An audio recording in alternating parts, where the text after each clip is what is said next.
Pessoal, vou trazer aqui para conversar com a gente o advogado Cacai, Antônio Almeida de Castro. Olá, Cacai, tudo bem? Tudo bem, Miguel? Prazer em falar com você. Prazer todo meu. Cacai, então hoje a gente tem essa novidade, que é o afastamento da Gabriela Hart, juíza na 13ª Vara, de 3 desembargadores também, de Curitiba. E tudo isso aí é dentro da investigação, do inquérito, né, da correição do Conselho Nacional de Justiça, que investiga uma série de abusos e supostos crimes até na Lava Jato. Né? O texto, o despacho divulgado hoje para justificar o afastamento da Gabriela Hart é muito duro, fala até em suspeita de corrupção, é bem duro. Eu queria saber o que você acha sobre esses documentos divulgados hoje, qual a expectativa sua? Miguel, primeiro eu quero fazer uma pequena observação. Eu estava vendo o final aqui da manifestação do Tony, eu já falei isso para ele. Eu discordo inteiramente com ele. Eu acho que o Supremo agiu bem, agiu à altura, e esse Elon Musk aí representa não só um bilionário para fazer barulho, não, ele representa a ultradireita mundial. Eu escrevi um artigo sobre isso essa semana, não sei se você leu, mandei para você, inclusive.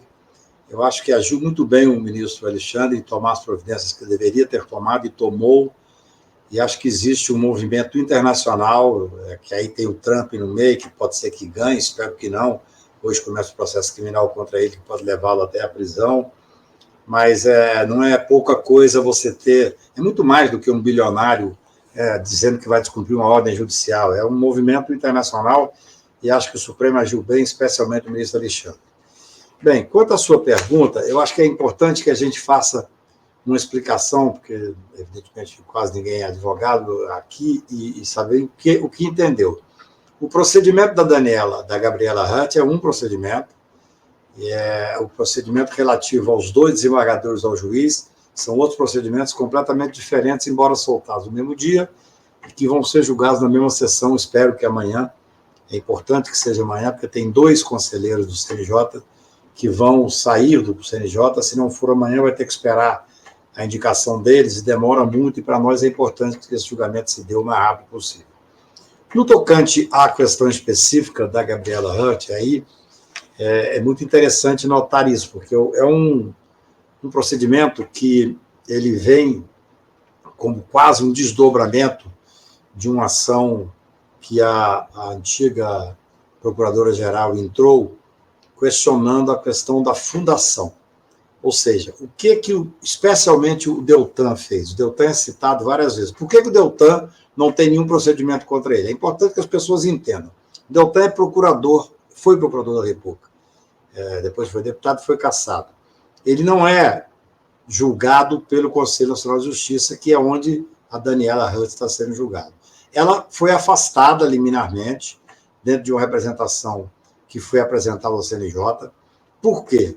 Porque o Deltan a provocou quando era procurador da República, e ele era responsável pela Lava Jato, e nesta provocação a Daniela fez uma espécie de um conluio, é o que está escrito na manifestação do conselheiro, que é do ministro Salomão, que é o corregedor. Quer dizer, o Deltan, isso era do conhecimento de vários de nós, armou para poder fazer uma fundação e ficar com mais de 3 bilhões de reais. Na verdade, eles queriam fazer um partido político, entre aspas, todos eles tinham interesse político, até na representação já fala isso, que o interesse político é óbvio. O Deltan saiu candidato a deputado, se elegeu, foi cassado. O Moro saiu candidato ao senador. Quer dizer, eles tinham uma estrutura política, que é coisa que nós falamos desde o início. Eles fizeram a fundação, é algo realmente criminoso e assustador. Eles fizeram um acordo com a Petrobras tem que ser investigada. Anote o que eu estou lhe dizendo. A Petrobras tem que ser investigada porque ela fazia parte desse conluio. Foi feito um acordo com a Petrobras, que fazia os acordos com coordenação da Procuradoria-Geral da República, com o governo americano, o Departamento de Estado americano, pagavam multas bilionárias do Departamento de Estado americano, e parte dessas multas voltavam ao pretexto de que a multa não poderia ir toda para os Estados Unidos. Nada disso, peanuts. O que eles queriam é poder fazer uma fundação, algo inacreditável. Uma fundação privada onde teria dinheiro público, porque o dinheiro estava vindo através das leniências, dos acordos que eles conseguiram na Lava Jato, para poder financiá-los politicamente. Então, do que trata a representação, o processo disciplinar da Daniela Hartz? Trata, da Gabriela, trata do acordo que está escrito lá pelo ministro Salomão, que ela fez, inclusive informal, sem nem ter os cuidados. Eles se julgavam semideuses, nem cuidados eles tinham. E eles estavam se apropriando de mais de 3 bilhões em nome da fundação privada, que o Deltan seria o grande coordenador. Há alguns anos atrás, quando isso veio à tona, todos nós, advogados que atuamos, falamos muito sobre isso, denunciamos isso, o absurdo que era isso.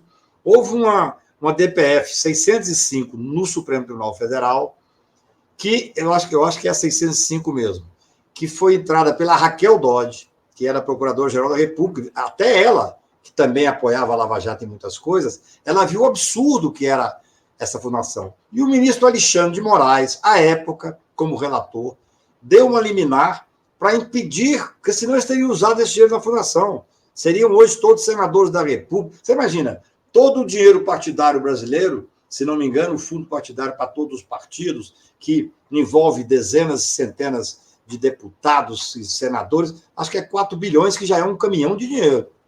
Neste caso, eles queriam se apropriar de mais de 3 bilhões no primeiro momento para essa fundação. Então, essa investigação, ela não tem rigorosamente nada a ver com a mesma o despacho específico que o despacho afastou 2 desembargadores e um juiz da 13ª Vara. Então, é bom que a gente diga, o processo da Gabriela Hartz, que foi afastada, e o ministro Salomão é muito claro ao dizer expressamente que não afastou o juiz Moro, que hoje é senador, então ele não está no exercício da jurisdição, mas que amanhã, espero que o julgamento se dê amanhã, está confirmado, nós vamos esperar na última hora, o ministro Barroso, como presidente do CNJ, já confirmou o julgamento, é importantíssimo que se dê amanhã. Bem, o ministro Salomão, que é o corregedor, deixou claro que no julgamento, agora a liminar é para afastar apenas a juíza que tem jurisdição. É assim que se funciona. É assim que é tecnicamente falando. Mas no julgamento do mérito, não. Eles vão analisar as condutas, inclusive do Sérgio Moro. Não vão analisar do Deltan Dallagnol na questão específica disciplinar, porque o CNJ não tem jurisdição para isso. Mas olha só que interessante. Eu tenho escrito, tem pelo menos 3 anos, desde o julgamento da parcialidade do Moro, mesmo antes, que não é possível que o Supremo Tribunal ateste a parcialidade, a incompetência, que houve corrupção no sistema de justiça, sem que esses agentes públicos respondam também na parte criminal. E agora, esse despacho do ministro Salomão é muito claro ao dizer que há que ser, primeiro, o CNJ não faz matéria criminal. É importante saber disso. O que vai acontecer provavelmente, a expectativa que nós temos, o CNJ vai manter a suspensão da juíza e o processo vai, então, partir para julgar o mérito. No mérito, aí você tem uma série de questões que pode dar o afastamento, pode dar uma série de questões, sempre sob o prisma disciplinar. O Moro não está mais afeto a esse julgamento disciplinar. Porém, na questão do mérito, vai haver o enfrentamento da questão do Moro, sim. E aí, essa é para mim, a grande expectativa que eu tenho, que o ministro Salomão fala muito claramente que ali, nesse caso específico, há uma série de hipóteses de crime. Há a hipótese de crime de peculato, a hipótese de crime de corrupção, a hipótese de crime de prevaricação.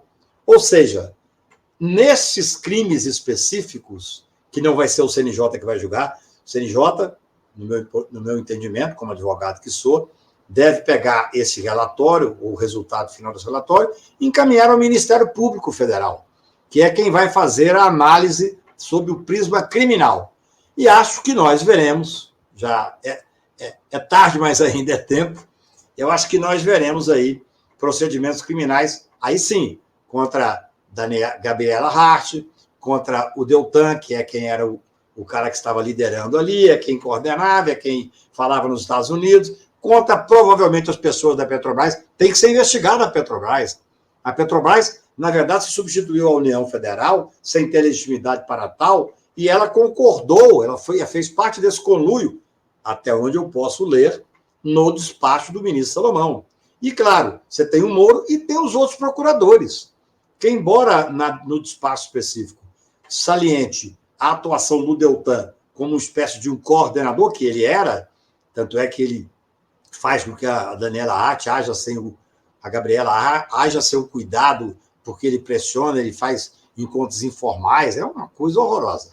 Então, só para as pessoas entenderem, nesse processo, que deve ser julgado amanhã, vai ser julgada a conduta disciplinar da Gabriela Hart, especificamente, e deve ter desdobramentos na Procuradoria-Geral da República, o CNJ deve encaminhar, para que se investigue a questão criminal, peculado, corrupção, prevaricação, no mínimo. Aí sim, envolvendo as pessoas que não estão sob, eu diria, sob a jurisdição do CNJ. O Moro não é mais juiz, não está sob a jurisdição do CNJ, embora no mérito ele vai ser julgado. Na verdade, o ministro Napoleão fala, olha, ele não poderia sofrer um afastamento. Claro que não, ele não é mais juiz, está correto o ministro. Mas pode ser que tenha algum tipo de atuação dele enquanto juiz que ainda esteja sob julgamento do CNJ com decisões que podem afetá-lo enquanto juiz aposentado e tal. Mas o que mais interessa é que esse todo irá para a Procuradoria, que irá investigar questões criminais de Moro, Deltan e o seu grupo lá, procuradores que atuaram, a juíza Gabriela Hart, e eu também entendo que pessoas ligadas à Petrobras. Agora, o outro caso, que é o despacho que afastou 2 desembargadores e um juiz, esse despacho ele se dá num contexto de descumprimento de decisões judiciais. O que aconteceu? Falando rapidamente para vocês entenderem. Não tem necessariamente a ver com a questão do financiamento, não. Ocorreram várias decisões do ministro Lewandowski e várias decisões do ministro Toffoli, que substituiu o Lewandowski no processo depois que o Lewandowski aposentou. E eram decisões, eu mesmo advoguei num caso do Raul Smith, que eu tinha decisões favoráveis ao cliente meu, que é um caso rumoroso, que eu ganhei extradição lá em Portugal, em que eles, enlouquecidos, fizeram absurdos, fizeram ação, busca e apreensão na casa da filha para forçá-la a voltar para o Brasil. É uma coisa incrível que fizeram. Pois bem, essas decisões favoráveis, por exemplo, o juiz Apio, ele tinha absolvido numa das ações, o Raul tinha 3 ações, eu tinha ganhado a primeira e ganhei a segunda. Ganhamos a segunda, que era com absolvição do Raul. O que esses juízes fizeram? Eles, de uma forma inacreditável, anularam as decisões do Supremo. Eles descumpriram decisões do Supremo. Tinham, se não me engano, 23 decisões que faziam uma série de impedimentos de ação. É assim que funciona o judiciário. A primeira instância, depois é julgado pelo tribunal. Se o Supremo vem e dá uma decisão de que tem que ser mantido tal ou qual orientação, a primeira instância não pode descumprir. Eles se sentiam tão poderosos que eles descumpriam tanto os 2 desembargadores como o juiz da 13ª Vara. Aí é uma pena, porque, na verdade, esteve na 13ª Vara o juiz Apio, que, infelizmente, foi afastado pelo Tribunal Regional número 4, esse mesmo que está tendo 2 desembargadores afastados agora sumariamente. O juiz Apio era o responsável por essa vara. Infelizmente, ele foi afastado sem ter o direito de defesa, sumariamente. Então, o que nós vamos ver? Nós estamos vendo agora um julgamento, que poderá se dar amanhã também, mas que não tem a ver com o sistema que pode dar a corrupção do Deltan, do Moro e da Gabriela Hart, mas sim por descumprimento de decisões do Supremo Tribunal, por parte, que é gravíssimo, por parte dos desembargadores e por parte do juiz da 13ª Vara. São procedimentos importantíssimos que são absolutamente independentes e separados. Muito bem. Bom que você falou sobre o caso dos desembargadores. Você explicou, agora ficou mais claro aqui para todo mundo, né? Que são dois processos, claro que com ligações entre eles, muitas ligações, mas são 2 processos separados, um referente a Gabriela Hart e ao Sérgio Moro, e outro aos desembargadores, né? 2 desembargadores e um juiz. Exatamente. Esse caso dos desembargadores é o que envolve mais diretamente o juiz Eduardo Apio, né? porque foram eles que também que afastaram e decretaram a suspensão do Eduardo Apio. Não foi isso, Cacai? Além de ter sido o Tribunal 4 que afastou, exatamente esses que estão sendo afastados agora, nessas decisões que, na verdade, eles não estão sendo afastados por terem afastado o Eduardo Apio.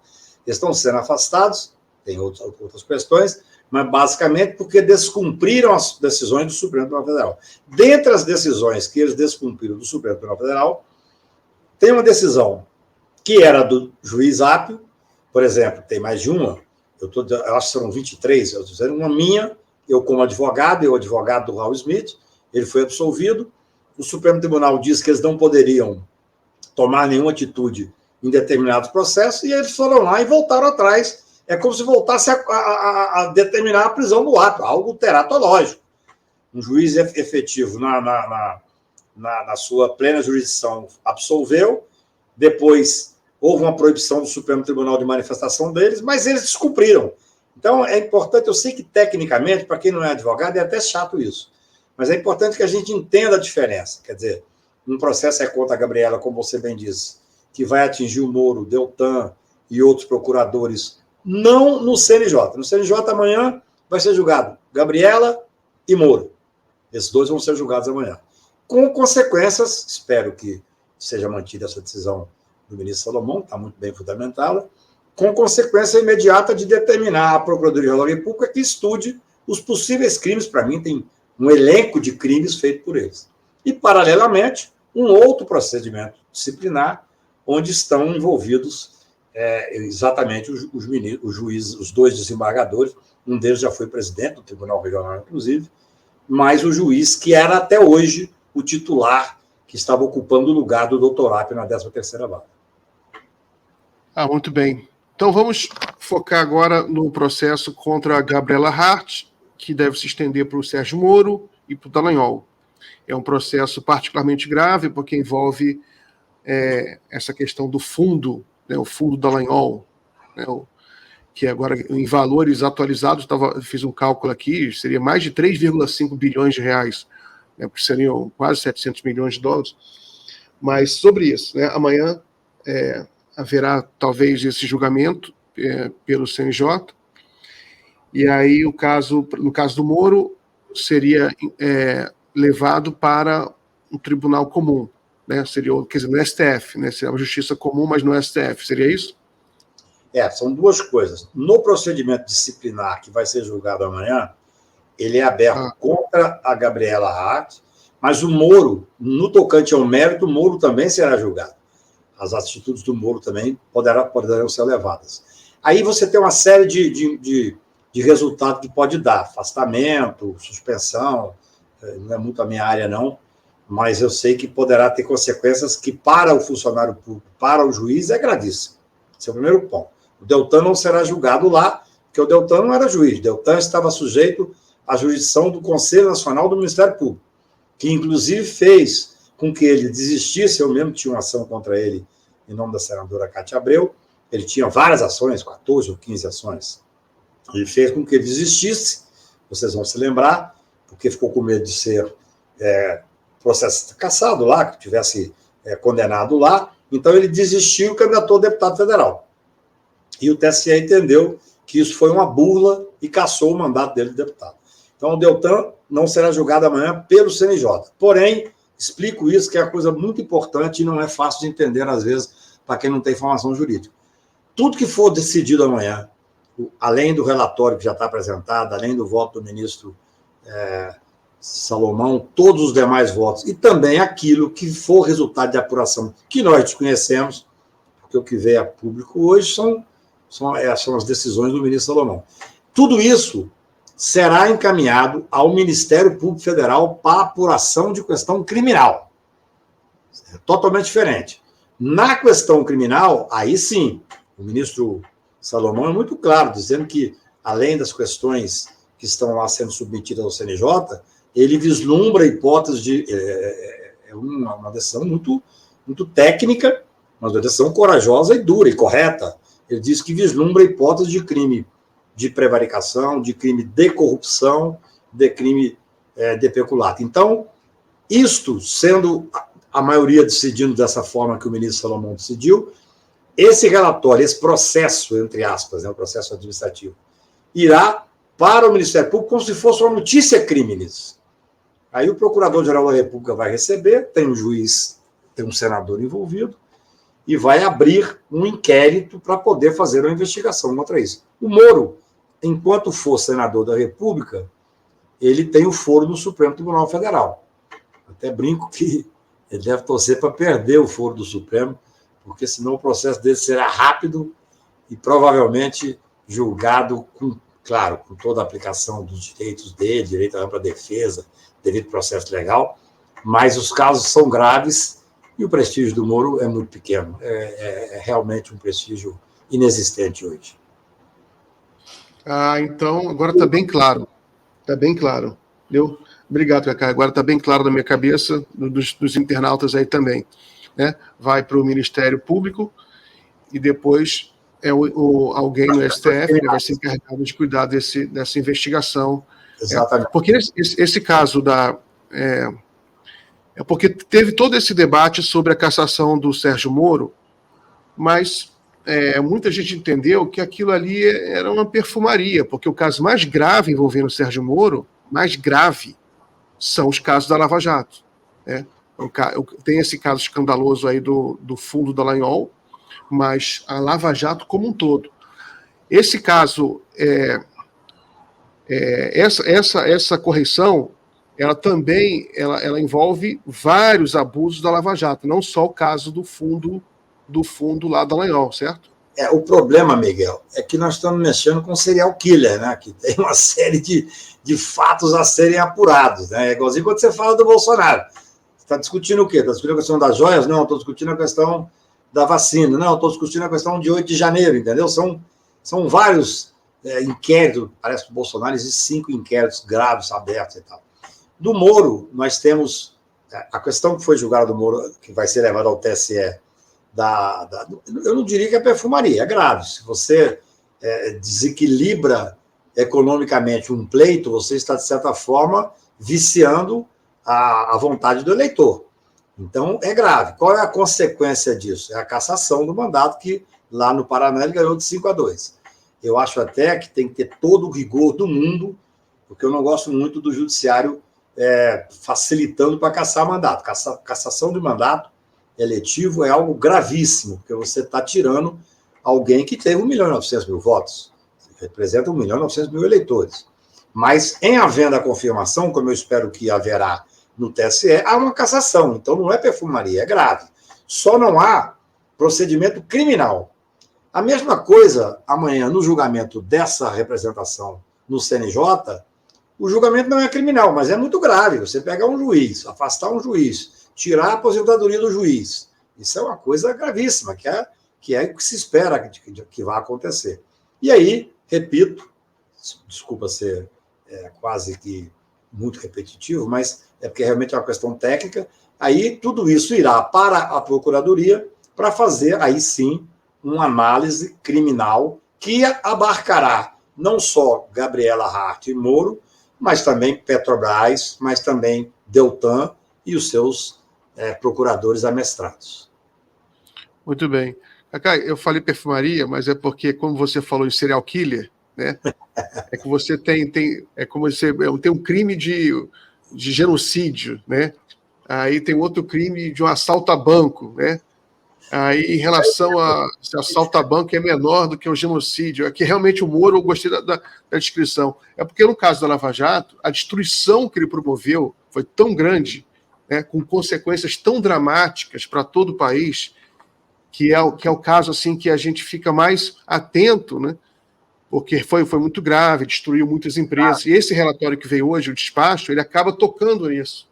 Ele acaba tocando, vem a relação das empresas todas, as empresas destruídas, né?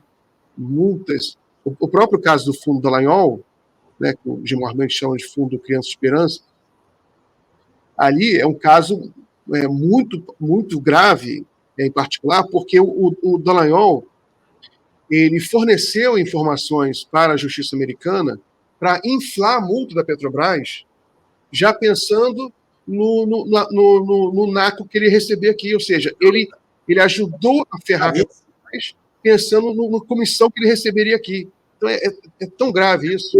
É gravíssimo. Você tem toda a razão. Cacá, a gente está terminando aqui, tem só mais uns 3 minutinhos, então, para um tempinho para você fechar um resumo do que aconteceu hoje, o que você espera? Olha, eu acho que foi realmente uma decisão muito importante do ministro Salomão, que já era esperada por todos nós que acompanhamos esse relatório. Acompanhamos, eu não tinha acesso, nem tive acesso ao relatório final, apenas às decisões do ministro Salomão, porque já é hora de dar uma satisfação a todos que acompanham esse caso há tanto tempo. Quer dizer, não é possível.